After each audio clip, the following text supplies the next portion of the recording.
are you? I hope you all are doing great. Today I'm gonna show you how much people are scared of corona here in Amsterdam. So it's Friday 3rd of July and I'm in front of a McDonald's here. You can see the people don't care about corona because from the last 2-3 days there are almost no new cases in Netherlands reported of coronavirus.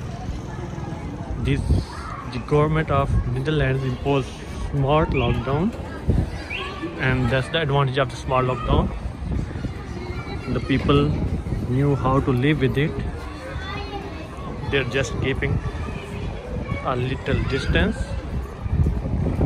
and now it seems like everything is normal here. The people enjoying, chilling.